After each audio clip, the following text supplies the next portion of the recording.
अब जमीन पर अगर कोई अवैध कब्जा कर लिया और आप अवैध कब्जा को हटाना चाहते हैं, तो देखें अगर हटाना चाहते हैं तो पूरा नियम जानना होगा। और अगर पूरा नियम अगर आप जान लिए ना और आप लग गए कि अब इसको हटाना किसी भी हालत में, हमारी जमीन को जो है हम खाली करवा करेंगे, तो खाली करवा लेंगे। प्रशासन आपका सपोर्ट करेगी, प्रशासन के द्वारा खाली आप करवा लेंगे। यानी अब अकेले हैं, कमजोर हैं, आप उससे लड़ नहीं सकते, आप उसके साथ मारपीट नहीं कर सकते, यानी आप उसको जाकर रोक नहीं सकते, लेकिन आप कानूनी तरीके से खाली जरूर करवा सकते हैं कि कल को वो दोबारा ऐसी गलती करेगा ही नहीं। लेकिन आखिर उसके लिए करना क्या होगा? देखें कोई भी जमीन का टुकड़ा है, अब जमीन कब्जा करने वाले कौन है? कब्जा करने वाले आपके आसपास के लोग हैं, ये हो सकता है। एक तो गया कि आसपास के लोग हैं, दूसरा यानी जो जमीन कब्जा किया है वो आपका परिवार का लोग है, परिवार का जो एक तरह से कह सकते हैं हिस्सेदार है, कोई और नहीं है, वो भी हिस्सेदार है। और तीसरा यानी ऐसा कोई कंडीशन होता है कि एक तो जमीन कब्जा कर लिया और उस पर मकान बनाने का प्रयास कर रहा है कोई। अब है कि चौथा, कोई जमीन कब्जा करता है तो फर्जी कागजात के आधार पर भी कर लेता है कि गलत तरीके से जो है जमीन का एक फर्जी कागजात तैयार करा लिया, उसके आधार पर जमीन का दाखिल खारिज करा लिया और जमीन को कब्जा करने का प्रयास कर रहा है कि अब ये हमारी जमीन है। यानी जमीन का जो कहें सेल डीड, जमीन का जो रजिस्ट्री है वो उस व्यक्ति के पास फर्जी है।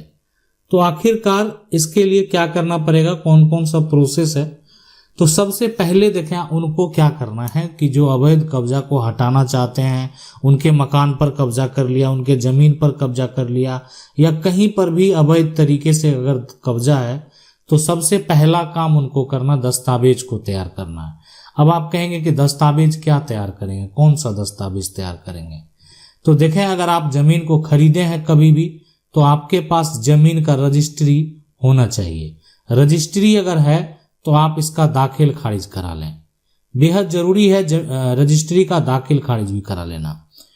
ऐसा नहीं है कि दाखिल खारिज नहीं कराएंगे तो आप प्रॉपर्टी के मालिक नहीं है, मालिक आप हैं, लेकिन अगर आपका दाखिल खारिज हो जा रहा है कोई दिक्कत नहीं है तो करा लेना है।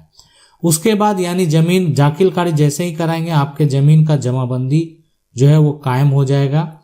और आपके जमीन का जमाबंदी जैसे ही कायम हो गया, उसके बाद आपके जमीन का आप सरकार को जो है टैक्स देना शुरू करेंगे, आपके जमीन का रसीद जो है वो कटना शुरू हो जाएगा। ठीक है, तो ये सारा हो गया कि आप दस्तावेज तैयार कर लिए। अब अगर आपका प्रॉपर्टी खतियानी है, यानी ये तो हो गया कि जमीन का रजिस्ट्री, अगर लेकिन खतियान अगर प्रॉपर्टी का, तो वही काम यहां भी करना है, खतियान से भी दाखिल खारिज करा लेना।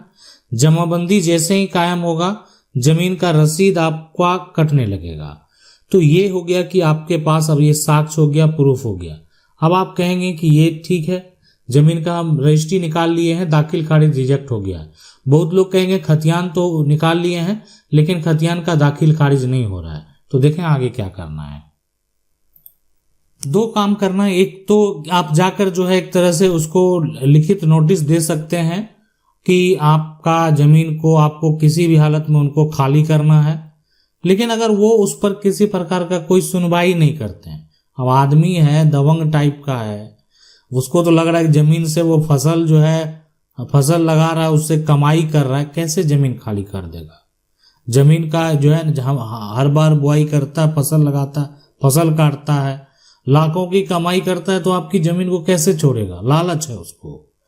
तो उसके बाद आपके पास तो अब दस्तावेज तैयार हो गया, कोई दिक्कत नहीं। आप जो है एक तरह से आप नोटिस दिए, नहीं माना वो, आप क्या करेंगे? एफआईआर दर्ज करा देंगे। अब आप कहेंगे कि नोटिस हम कैसे देंगे? देखें लिखित तौर पर आप जाकर उसको एक तरह से भेज सकते हैं कि हमारी जमीन है। आप जमीन पर अगर नहीं जाते ना, बाय पोस्ट भेज देंगे कि हमारी जमीन है, मेरे पास ये सारा कागजात मौजूद है, आप कागजात देख लें, आपके पास कोई साक्ष्य नहीं, आप जमीन अगर नहीं छोड़ेंगे तो हम कानूनी प्रक्रिया करेंगे। तो आप उसके बाद एफआईआर जो है एक दर्ज जरूर करा देंगे। एफआईआर दर्ज कराना बेहद जरूरी होता है कि आपका जमीन है, आपके पास जमीन के सारे कागजात मौजूद हैं और आपकी जमीन को आप ऐसे कह सकते हैं कि अतिक्रमण कर लिया है। और वो व्यक्ति दबंग टाइप का है, उसको जैसे ही जाते हैं कहने के लिए वो हमको मारने लगता है, पीटने लगता है। तो जैसे ही आप ये करेंगे ना, तो पुलिस के द्वारा इंक्वायरी की जाएगी। इंक्वायरी करने के बाद पुलिस प्लॉट पे जाती है और देखती है, बात करती है कि ये जमीन किसकी है, पूछताछ होता है। अब दोनों पक्ष के पास अगर कोई कागजात है तो उसमें कौन कागजात सही है कौन कागजात गलत है ये तय करना पुलिस का काम नहीं है। अब देखें कोई फर्जीवाड़ा कर रहा है, कोई जालसाजी कर रहा है तो वो काम उनका नहीं है। अब सामने वाला जो है अगर कोई कागजात नहीं दिखाता तो वैसे सिचुएशन में पुलिस के द्वारा ये कहा जाएगा कि अगर आपके पास कोई साक्ष्य नहीं है, कोई कागजात नहीं है, तो फिर आप किस जमीन पर क्यों है, किस आधार पर है।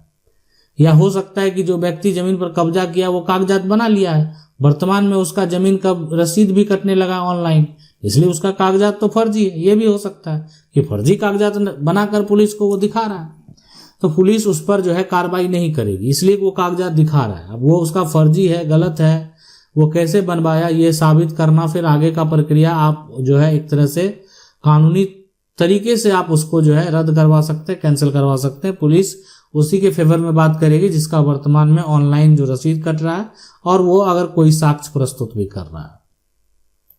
अब ऐसे सिचुएशन में एक विकल्प बचता है ना कि न्यायालय में आपको वाद दायर कर देना। मतलब न्यायालय हो गया, यानी आप क्या करेंगे, डायरेक्ट जाएंगे, आप जमीन के मालिक हैं, सिविल कोर्ट जाएंगे और सिविल कोर्ट में आप जो सिविल के अधिवक्ता हैं, वकील हैं, उनसे बात करेंगे, उनको बताएंगे अपना समस्या। और सिविल कोर्ट जाने के बाद वहां पर आपको कागजात साथ में ले जाना है।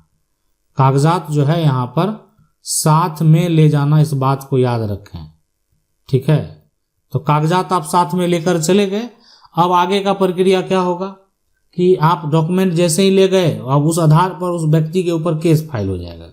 उसको फिर अब कानूनी नोटिस जो है घर पर जो है आ चुका है। अब वो व्यक्ति जो व्यक्ति आपकी जमीन को कब्जा किया हुआ था ना, उसको भी एक वकील से संपर्क करना पड़ेगा अपना जवाब वहां पर रखने के लिए। अब है कि उसको भी ये बात साबित करना पड़ेगा कि उसका जो कागजात वो दिखा रहा था, जमीन की रजिस्ट्री हो, जमीन का रसीद हो, वो कैसे आया, वो सारा कुछ डिटेल से अब देखा जाएगा, तभी फैसला होगा। तो जो न्यायालय में वाद दायर कर सकते हैं। और दूसरा उपाय भी होता है कि राजस्व अधिकारी, एसडीएम, तहसीलदार के पास भी लोग जाते हैं। मतलब दोनों विकल्प होता है। एक होता है कि डायरेक्ट आप सिविल कोर्ट में गए, वहां से केस फाइल कर दिए, उनको नोटिस मिला। दूसरा है कि आप जाकर राजस्व अधिकारी के पास या एसडीएम के पास आवेदन दिए, तो वहां से भी उस पर जो है एक्शन लिया जाता है। और कभी जैसे धारा 144 भी जो है वो लगा दिया जाता था पहले, अभी वर्तमान में जो धारा है वो 163 है। तो यानी धारा 163 के तहत जो है कार्रवाई होगी, एसडीएम के द्वारा जो है लगा दिया गया कि देखें किसी प्रकार का कोई विवाद नहीं करें, दोनों पक्ष आकर यहाँ जवाब दें, क्या मामला है स्पष्ट तरीके से बताएं। तो फिर एसडीएम उसके ऊपर एक्शन लेती है और फिर जो है आदेश जो है देती है कि आखिर क्या करना है। आप मानने को तैयार नहीं आदेश, तो फिर आप राजस्व न्यायालय में जाकर जो है जो न्यायालय में है सिविल कोर्ट में जाकर मुकदमा दायर कर सकते हैं। वहां पर जो है फिर जैसे ही आप एसडीएम का कोई आदेश है, अगर आप उसको अस्वीकार करते हैं, नहीं मानते हैं, तो आप आगे जाकर अपील करते हैं। या एसडीएम के आदेश को अगर जो अगेंस्ट आपके अगेंस्ट है वो भी नहीं मानता है, तो आप आगे जो है शिकायत कर सकते हैं और पुलिस के पास भी आवेदन दे सकते हैं। अब बहुत लोगों के मन में सवाल होगा कि ये सब सारा कुछ किए हैं लेकिन कोई निष्कर्ष नहीं निकला। तो देखें, पुलिस जो है ना, पुलिस का काम ही है कि एक तरह से किसी भी प्रकार का विवाद हो या कोर्ट का कोई आदेश है तो उसका पालन करना है, सरकार का कोई आदेश है उसका पालन करना है, और कहीं पर कोई घटना घटे तो उस पर कार्रवाई करनी है। तो अब यहाँ पर जो है पुलिस के द्वारा जो अगर कोर्ट से आदेश आ गया कि कब्जा खाली कराना है, तो पुलिस को अब किसी भी हालत में उस जमीन, उस प्रॉपर्टी का कब्जा खाली कराना पड़ेगा। यानी अब जो है उसके ऊपर कार्रवाई होगी। अब वो व्यक्ति कुछ भी कर ले, एक बार अगर सिविल कोर्ट का फैसला आपके पक्ष में आ गया, बहुत सारे लोग हैं, अब आप जो है साबित कर दिए कि उसका कागजात फर्जी है, सारा कागजात रद्द हो गया। अगर परिवार का कोई हिस्सेदार ही है जिससे विवाद हो रहा था, तो हिस्सेदार का विवाद में देखें सबसे ज्यादा समय लगता है, इसलिए कि अब सारा कुछ देखा जाता है कि आखिर ये किसके हिस्से की प्रॉपर्टी है, इसका कितना अधिकार बचा है, कितनी जमीन इसने बेचा है, ये सारा कुछ देखने के बाद ही निष्कर्ष होता है। आप बाहरी लोगों से आसानी से लड़ सकते हैं, लेकिन परिवार का जो हिस्सेदार है उसमें क्या होता है कि आप भी हकदार हैं तो वो भी हकदार है, आप दावा कर रहे हैं वो भी दावा कर रहा है। अब प्रॉपर्टी आपके पूर्वज की ही है, दादा परदादा की है, उनके दादा परदादा की भी है। तो ऐसे सिचुएशन में सभी चीजों को देखते हुए, सभी सिचुएशन को देखते हुए अभी ये भी देखा जाता है कि आखिर उसको सही तरीके से हक मिला या नहीं मिला, इस प्रॉपर्टी पर उसका कितना हक बनता है, ये सब कुछ देखने के बाद जो है कोर्ट का फैसला आता है, यानी दोनों पक्ष को बारीकी सुना जाता है।